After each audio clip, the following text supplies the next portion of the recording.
This is MSCI Perspectives, your source for insights for global investors and access to research and expertise from across the investment industry. I'm your host, Adam Bass, and today is December 9th, 2021. On today's program, we've spent a lot of time over the last few episodes looking at the COP26 climate conference, including our latest episode, where Oliver Marchand, MSCI's head of climate risk research, walked us through the implications for the world and for investors. Today, we'll hear another vital perspective, that of corporates, companies. After all, once you drill down from the grand pronouncements from conference attendees and governments, that's where a lot of the real work takes place. So, what did COP26 mean for companies? To help answer this question, we have two COP veterans with us, so let's dive right in. My name is Simone Ruiz-Vergote. I'm based in the Frankfurt office of MSCI, and I follow anything related to ESG policy and engagement with major stakeholders. And our other guest today. My name is Silva Vanson. I recently joined MSCI after a long career at the AXA Group, and I'm in charge of climate investment research as an executive director. So this was my 8th COP. And I think from a corporate perspective, what was new is sort of this sense of urgency. We might have seen it in Paris to a certain extent, but this time you really notice that time is running out. And so the final text really recognizes this gap, and it requires countries to upscale their ambition for emission reductions already next year. Normally it would have been 5 years from now. The text also says that greenhouse gas emissions need to fall by 45% compared to 2010 levels by 2030. And right now we are on track to increasing emissions by 13% over that period. So we have a real gap to close here. And we also know that the 1.5 degrees limit allows us only 5 years for action. So it's a very short time frame we're having here. After that, we would enter what we call a delayed action scenario. I think probably a major headline that all corporates should look at closer is that the 1.5 target, so maintaining a 1.5 degrees global warming target maximum inside was maintained in the final negotiation text. And that means that some very serious policies will be implemented over the next couple of years to allow countries to contribute to this target and actually, in the end, ultimately achieve it. That would also create societal resistance, but more from a corporate perspective, again, the governments made it quite clear there is no space for coal in a net zero world with this phase down formulation, and a net zero world would really ask a full-scale overhaul of the energy system as we know it today. Sylvain concurred wholeheartedly that one of the main outcomes of COP26 is that the global commitment to contain global warming under 1.5 degree by 2100 has been maintained. It's looking more and more challenging, of course, but nonetheless, the final Glasgow Pact does refer to that target. Sylvain also found hope in the newfound urgency around biodiversity. That's a subject that he feels has not really gotten its due. And he may have a point. As a point of reference, the biodiversity COPs, well, they're only up to number 15. Of course, the opinions on the outcomes of COP26 are mixed.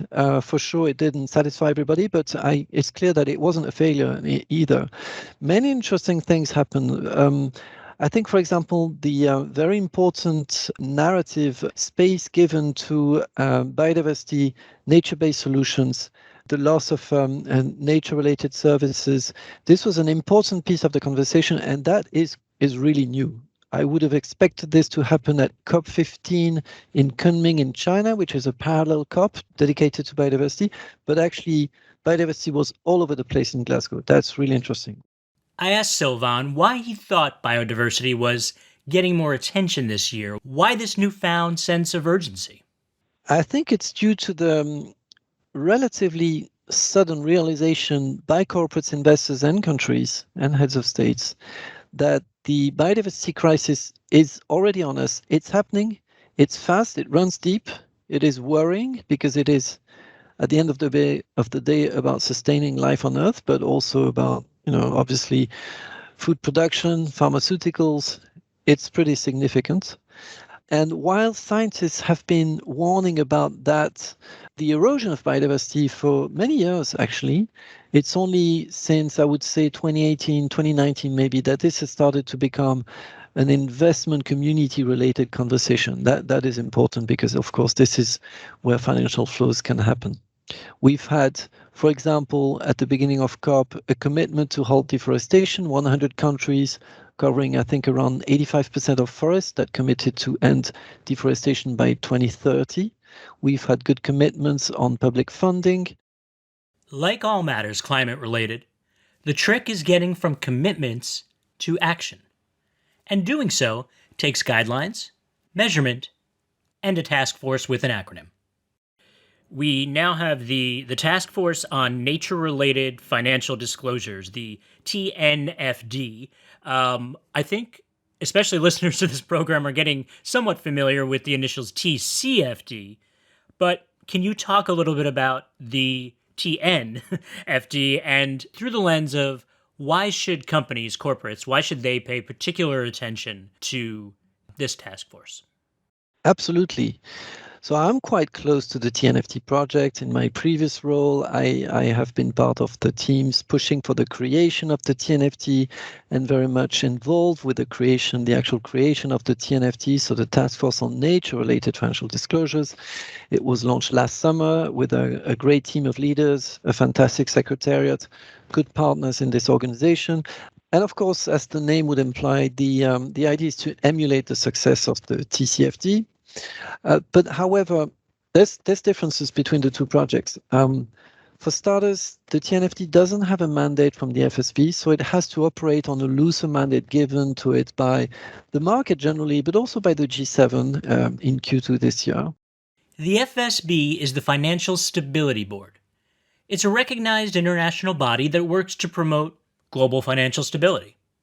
And the other interesting thing is that from the outset, the TNFT has agreed to work on something called the dual materiality, which is, by this they mean to work both on the impacts and the risks related to biodiversity, i.e., how are investors impacting biodiversity in the way they allocate assets, for example, and how is biodiversity loss going to impact their portfolios? That's something new. The TCFD, strictly speaking, is much more about risks than impacts. Yeah, maybe I'll stop here. That actually is a good place to stop because we should stick with this idea of different types of materiality. It's important for companies and for sure for their investors. So let's take a moment and get our terms straight. Financial materiality is anything that affects company value, full stop. And the double materiality is broader. It looks also at how a company affects anything in terms of society or environment. So it's basically the company's impact on the world. And when we're talking about biodiversity and the TNFD, it's the impact of investment policies, of investments on nature, and the impact of biodiversity loss on those portfolios. So this dual materiality mindset is here from the outset in the TNFD project.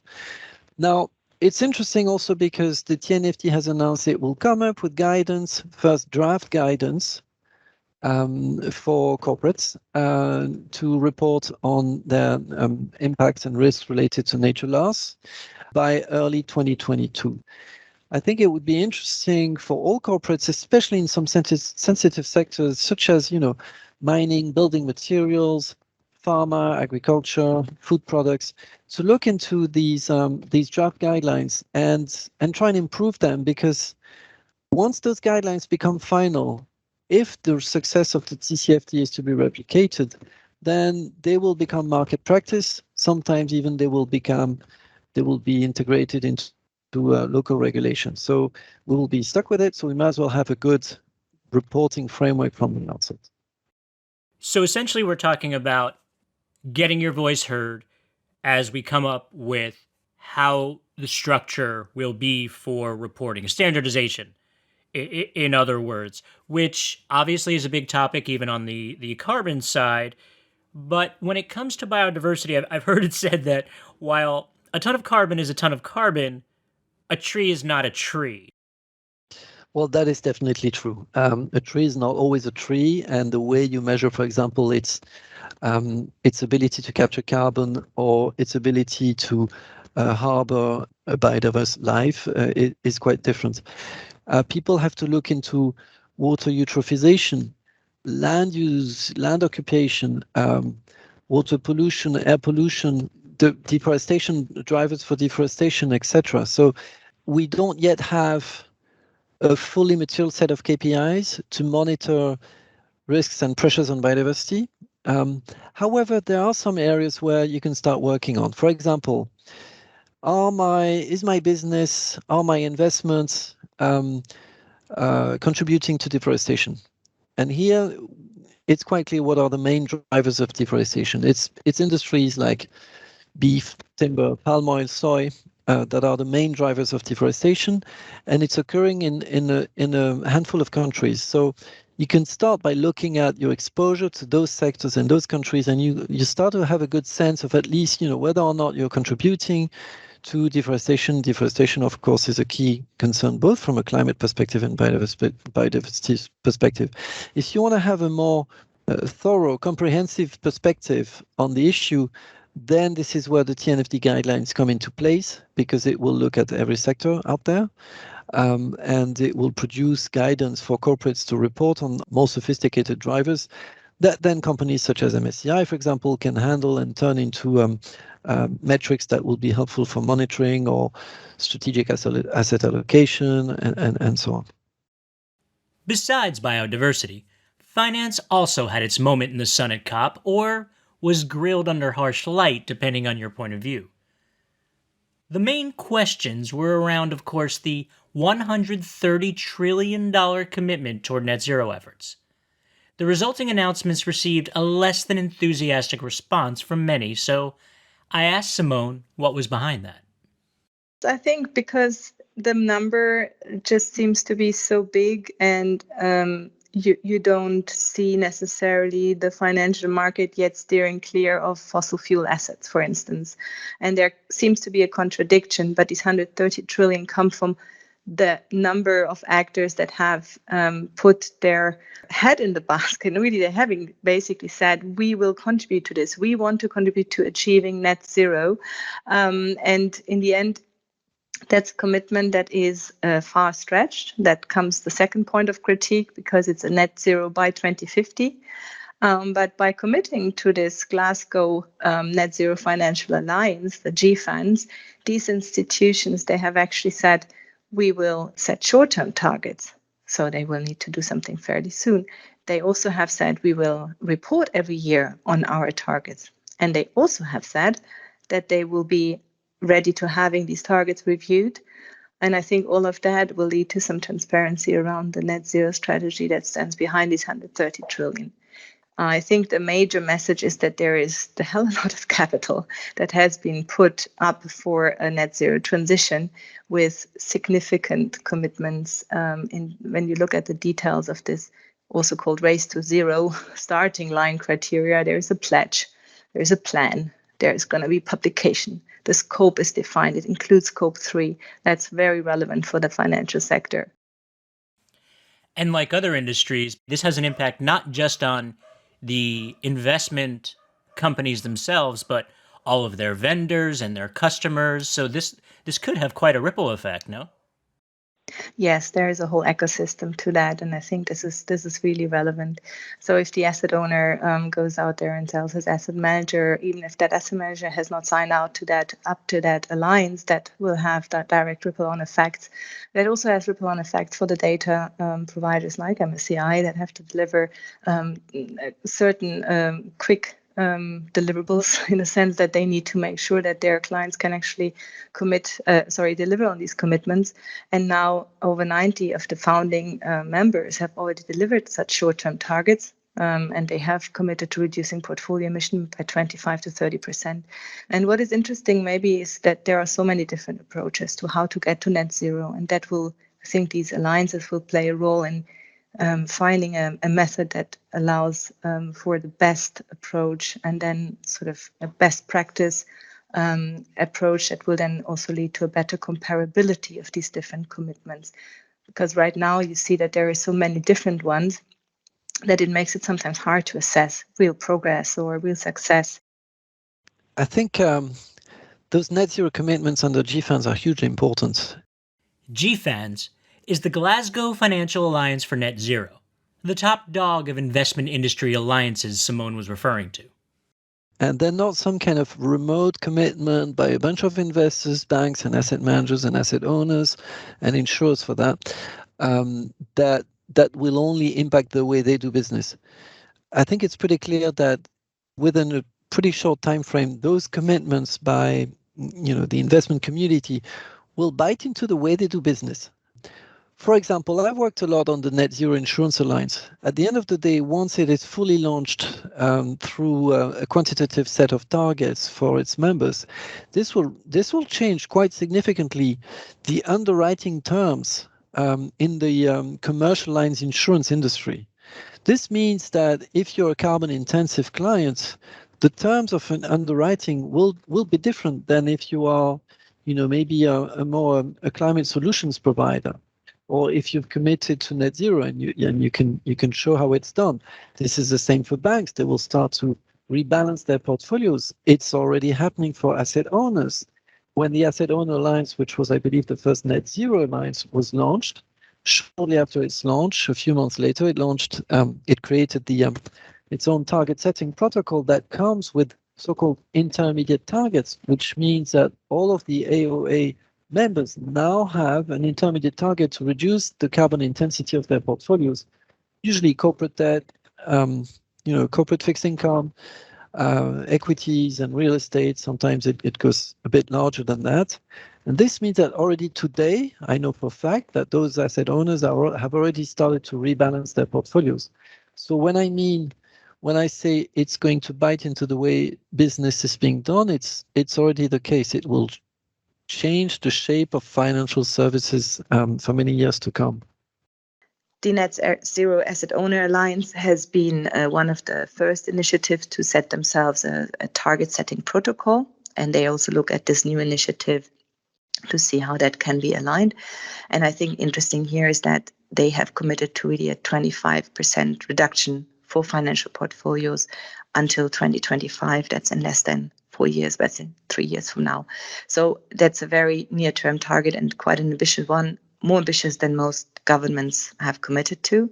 And all of these initiatives also put a lot of emphasis on engaging with the companies in their portfolios. And what you can see is that there is this understanding that reducing financed emissions should not occur at the expense of the real economy. In the end, you need to finance this transition, and the money needs to come from somewhere.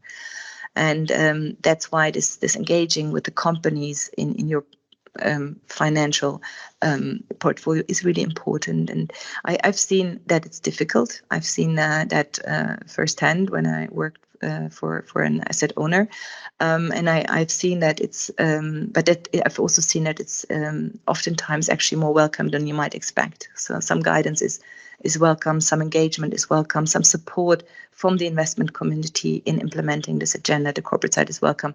There was a study by the University College of Dublin and the universities in Belfast and Edinburgh, and they analyzed the 46 members of the Net Zero Asset Owner Alliance, and they could show that only 13 out of these 46 did vote directly on climate-related shareholder proposals. Also, there were inconsistencies in voting on more ambitious resolutions that called for corporate action to align with the Paris Agreement, as the Shell was actually having this year. And so the study closes by recommending that there is more alignment with the Paris Agreement goals in the proxy voting of these asset owners.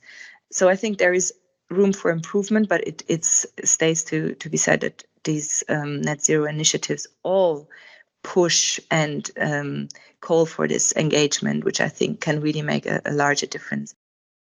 And yet, Simone continues, the financial sector is a few years behind the corporate sector when it comes to sort of the emission inventories and target setting practices. Nevertheless, I think you can see that there is a real appetite in the financial sector to commit to these net zero targets.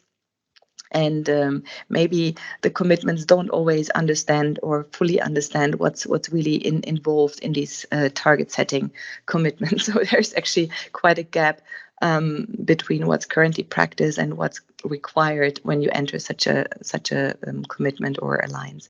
And that's where institutions like the Science-Based Targets Initiative come in, that offer to develop a methodology to measure progress on such efforts based on science-based emission reduction targets. So you set yourself a certain target and you make sure the target is in line with the latest science on climate change.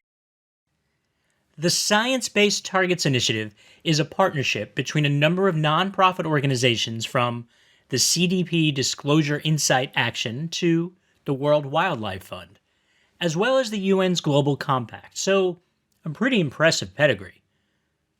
But what were the actual recommendations? So they don't have yet a finite framework out there, but they are sort of consulting the market on the way forward, and they look at it. They offer three different approaches.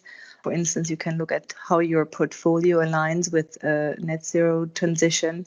You can also measure directly the emissions contained in your assets, so more on an asset level basis.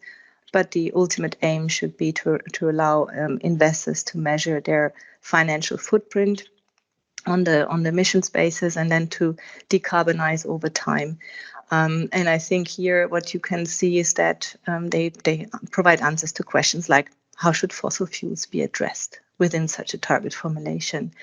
Then there is also a role for the more green assets, the climate solutions. What should that, how should that be approached, or how should carbon credits come into the picture? And they're actually quite conservative here, only allowing for carbon credits when you have already reached a net zero objective. And then how should the near-term target framework be updated? And then a next thing is, of course, you also need to understand how your financed emissions get measured. And for that, corporate looks at the greenhouse gas protocol, but the greenhouse gas protocol has not handled the financed emission question. And for that, there's an industry build initiative, the Portfolio Carbon Accounting Framework, PCAF, that does some very important groundwork looking at how different asset classes can be treated for measuring financed emissions. So you have these two initiatives, basically a bottom-up and a top-down one. The bottom-up telling you how to measure financed emissions, that's the PCAF, and then the top-down one is the SBTI, that helps you answering questions more related to the target setting. Both have consultations out there right now that might be worthwhile looking at, because they will probably steer the way investors will handle these questions in the future. You may have heard Simone mention there the Science-Based Target Initiative's view on carbon credits. The carbon markets, putting a price on carbon, along with the idea of carbon offsets, this was part of the Paris Agreement in 2015. Specifically, the carbon market rule under Article 6 of the Paris Agreement, for those of you keeping score at home. Article 6 was adopted in Glasgow this year. After the carbon market had been pretty much dormant for 10 years, the effects of this article's adoption were felt very fast. Just after the COP closed, the EU emissions trading scheme had its price going through the roof. So there was clearly an understanding in the carbon market that now we have new rules, and that they mean tightening, which means we will see a more credible system emerge. So in a sense, governments can now link carbon markets in different countries, but also the private sector has a better access to carbon credits.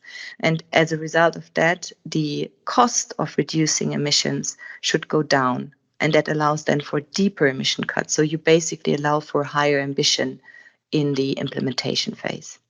And these cost savings can, of course, also be used to accelerate any transition measures and pay for some of the costs in the developing world. So I think here we see some real progress, maybe not as glossy and as front page as other announcements, but that can actually make a real difference in the implementation phase. You mentioned how it brings the price down in terms of reducing emissions. Does that immediately affect individual companies and how they can go about reducing their footprint? Well, it does. So, for instance, if a company is covered by a mandatory cap and trade, like in the EU, most of the energy intensive companies, then you can use these offsets to reduce your own costs of reducing emissions because you have to reduce a bit less. You use an offset from another country that maybe say 200 tons. That means you have to do less by 200 tons less. And that reduces your costs depending on the price differential between the carbon you buy from abroad and the cost of your own emission scheme. So I think that's something, but also on the voluntary side, this is something that's an additional cost. So if a company buys voluntary offsets to reduce its own emissions, like many of the financial sector industry participants do these days, then this is just an extra cost. And they do it because they feel like it's a good corporate policy to do it. So they support a mitigation policy somewhere else. So if you're part of a regulated market, it does reduce your cost to be able to use offsets. If you're not, then it's just an additional cost that you do for corporate responsibility purposes. And in the midst of all this, where does the idea of a carbon border adjustment fit in? It's an additional complication. It's an interesting proposition because it was it was around for a very long time, and I never thought it would really make it. First because of WTO concerns and compliance, but also because it's quite complicated, as trade is complicated. You have exports of one good that comes back as another good and that is needed again for export. And all these processes, how can you possibly put a price on top at the border that looks after that is based on the carbon content of the product, because that's what it is about. Now, the EU has done I think it's now 14 years of cap and trade. So there is a certain price that industries pay that others that are based outside the EU don't pay. So there's a competitive disadvantage of being in the EU and producing out of the EU. Now, the idea here is to equalize this price of carbon between the domestic products and imports. And so the EU wants to make sure that their production is not relocating, because that is carbon leakage. What's the point? You regulate an industry here, it goes abroad, it may emit even more. And so they have introduced this idea of a carbon border adjustment that would only apply as of 2026 in its current form, and only for 5 industries, among other steel and aluminium. And I think the idea here is, or interesting maybe to know, is that already in 2023, importers may have to report the emissions that are embedded in their goods. So without any financial adjustment, but still this reporting that is currently not, and push the button and I have my emission report for all my goods in the value chain, that is not there currently. So the first step is actually reporting and disclosure. And the second step would be to put a price on it. And in its current form, I think they've made we were very careful in formulating it so that it's WTO compliant and might actually really fly. In the end, what can companies take away from COP26? There are the carbon markets, of course, where a lot of the focus will likely be. Bigger picture, though, we have the reaffirmed commitment to limit warming to 1.5 degrees. And there are a number of initiatives like the TNFD for biodiversity, or the Science-Based Targets Initiative for carbon emissions, both of which are working to set standards for measurement as well as reporting. And as we heard, both are still at the stage where they're looking for input. But in the end, I think Sylvain summed it up well with his message to every company out there. Well, my first thing would be to say, in 2021, if you don't have a climate plan, you don't have a business plan. And by climate plan, I mean something that is aligned with the goals of the Paris Agreement. Why is this? Because the Paris Agreement is about containing global warming to safe levels. If we exceed the goals of the Paris Agreement, then we enter the world of runaway climate change with irreversible damage. and it will be a lot more costly and complicated to fix if it can ever be fixed. So my humble advice to anybody would be part of that net zero game, do it seriously, be ready to make a pretty significant effort to do it seriously. But once you've done it, and once you've embarked into that journey, there's no turning back, because you'll never regret having contributed to reducing carbon emissions. That's all for this week. Our thanks to Sylvain, Simone, and to all of you for listening. This is actually our last episode of 2021. Yep, Joe and I will be taking a few weeks off to recharge, spend some time with our families, and, probably do some planning for next year.